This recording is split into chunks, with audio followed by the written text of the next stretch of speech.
সুপ্রিয় দর্শক শ্রোতা মণ্ডলী, আপনারা এই মুহূর্তে আমাকে যে যেখান থেকে শুনছেন এবং পরবর্তী যে যেখান থেকে শুনবেন, আপনাদের সকলকে জানাই আমি আমার প্রাণঢালা অভিনন্দন এবং শুভেচ্ছা এবং কৃতজ্ঞতা প্রকাশ করি সার্বক্ষণিক আমার পাশে থাকার জন্য। আজকের ভিডিওটা একটু অন্যরকম হতে যাচ্ছে। অনেকেরই হয়তো ভালো লাগবে না, আবার যাদের ভালো লাগবে তারা মনোযোগ দিয়ে দেখবেন।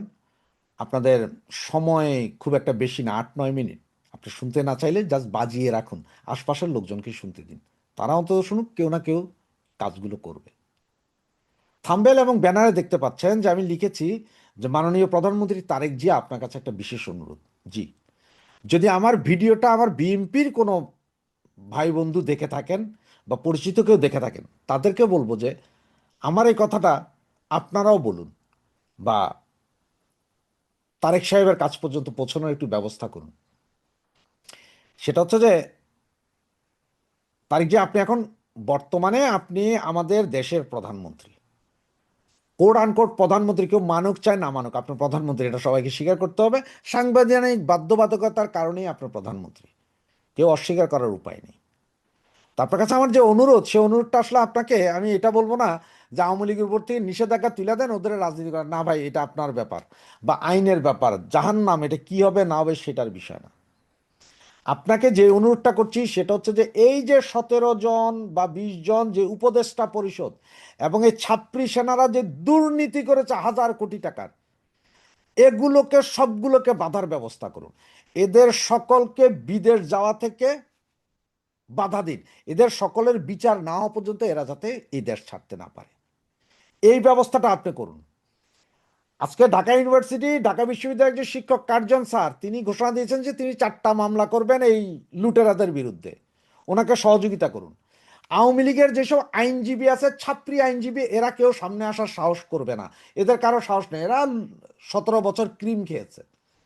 তবে বিএনপির আইনজীবী ভাইদেরকে বলবো, আপনারা প্রত্যেকে একটা একটা করে রিট করেন, সকলকে করেন।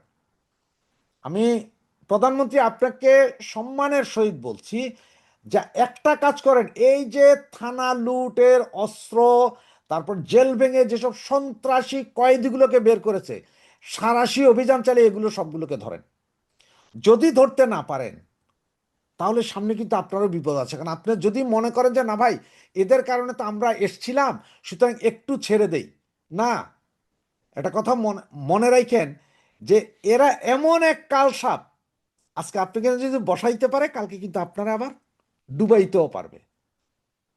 111-এর সরকার যা করেছিল সেটার বিচার আওয়ামী লীগ সরকার করতে পারে নাই। ওদের চুরির ধারেই এগুলোর বিচার আওয়ামী লীগ সরকার করতে পারে, সব সেফ এক্সিট নিয়ে চলে গিয়েছিল, যার কারণে আজকের এই পতন। সুতরাং আপনাকে বলবো, আপনার কাছে করজোরে অনুরোধ থাকবে আমার যে আপনি এই কাজগুলো করেন, এগুলো করেন। কারণ আপনি আপনার উপর বা আপনার পরিবারের উপর হওয়া যত অত্যাচার, নিপীড়ন, নির্যাতন, এগুলোর বিচার যেমন আপনি করবেন, সেটা করার জন্য আপনার কাছে সময় আছে, হয়তো আরো 15 দিন পর থেকেও শুরু করতে পারবেন। কিন্তু এখন আর আমাদের হাতে সময় নাই। দেশটা স্বাধীন করার পেছনে, এই দেশের পেছনে যেমন আপনার বাবার রক্ত আছে, আপনার মায়ের শ্রম আছে, আপনারও শ্রম আছে, ঠিক তেমনি আমাদের সকলের আছে। এই দেশটা আপনার আমার সকলের। আর এই দেশটাকে গত 18 মাস 19 মাসে লুট করেছে যেই উপদেষ্টাগুলো, এগুলো সবগুলোকে তোলেন, সবগুলোকে আইনের সামনে তোলেন। এবং সেটা দরকার ওপেন ফিল্ডের আইন হোক, ওপেন একেবারে। প্রয়োজন আপনি রাস্তার উপরে আইন বসায়া টিভি ক্যামেরা মানুষ দিয়েই এদের বিচার করেন।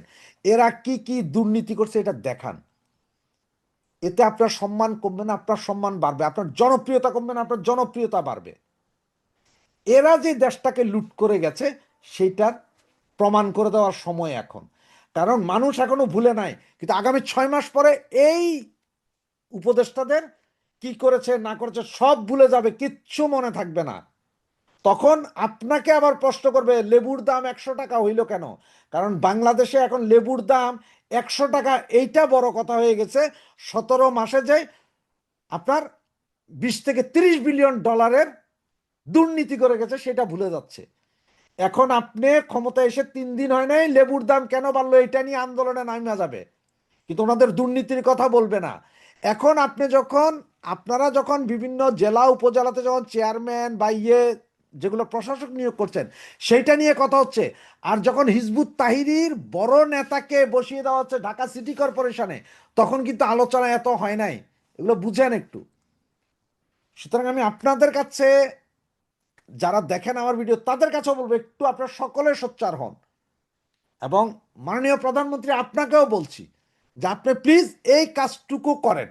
এদের প্রত্যেকটাকে ধরা উচিত, প্রত্যেকটাকে ধরা উচিত। এবং এখন, কারণ লোহা আগুনের তেতে লোহা গরম হয়েছে, বাড়িটা কিন্তু এখনই দিতে হবে। একটাও যাতে, এই যে 2-3 জন বেড়ে গেছে, দেশ ত্যাগ করেছে, বাকিরাও দেশ ত্যাগের প্রসেসিংয়ে আছে। কে কোন দেশে যাওয়ার প্রসেসিং করতেছে, কি করতে, সব আপনাকে বলতে পারবো। যদি প্রয়োজন হয় আমি আপনাকে লিস্ট দিতে পারবো।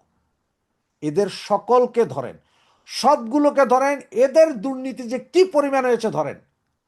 এই যে ডিসিএসপি যারা আপনার বিভিন্ন জায়গায় ছিল, এই যে রাজশাহী টাশাহী যেই সব জায়গায় দেখেন গা, এক একটা জেলা ওয়ারিতে আপনার আসন কম, জামাতের আসন বেশি, সব জামাতই ছিল। আমি এর আগেও বলেছিলাম, সবগুলোকে ধরেন। কোটি কোটি টাকার দুর্নীতি হয়েছে গত 17 মাসে। এই যে কাল, আজকে না হোক আগামী সপ্তাহে হইলো, যারা মামলা করতে যাবে, সে যেই হোক, দুর্নীতি দমন সংস্থায় হোক আর কোর্টে হোক, সকলকে মামলা করার জন্য সহযোগিতা করেন। বিএনপির আইনজীবী আপনারা যারা আছেন, আপনাদের বলো সহযোগিতা করেন। এরা মামলা করুক, এরা মামলা করুক, এরা বিএনপির বিরুদ্ধে করবে না, এরা করবে এই 17 মাসের দুঃশাসনের এই উপদেষ্টাদের বিরুদ্ধে, যারা দেশ খেয়ে গেছে। এদের দুঃশাসন, এরা যে দেশ খেয়ে গেছে, এইটার দায়ভার কিন্তু আপনাকে টানতে হবে আগামী 6 মাস পরে। যা লুট হয়েছে, যেই অশান্তি দিয়ে গেছে, সেটা আপনাকে টানতে হবে। যেই চুক্তিগুলো, অবৈধ চুক্তিগুলো করে গেছে, সেগুলো আপনাকে টানতে হবে। আর এখন থেকে যদি এগুলোকে যদি মামলা করা যায়, আপনারা যদি প্রকাশ্যে এইসব মামলাগুলো করেন, তাহলে এই চুক্তি থেকে যদি আপনি বেরিয়ে আসতে গিয়ে যদি বাংলাদেশ যদি কয়েক বিলিয়ন ডলার জরিমানাও দিতে হয়, সেটাও মানুষ সহ্য করে নিবে। মানুষ সহ্য করে নিবে যে ঠিক আছে, এইসব চুক্তি বাতিল করার কারণে $5 বিলিয়ন ক্ষতি হচ্ছে দেশের। মানুষ 3 বেলার জায়গায় 2 বেলা খাইও আপনাকে সমর্থন দেওয়া যাবে। কিন্তু এই লুটেরাদেরকে শায়েস্তা করতে হবে এবং এদেরকে ধরেন প্লিজ। আপনার কাছে এটাই আকুল আবেদন। ধন্যবাদ।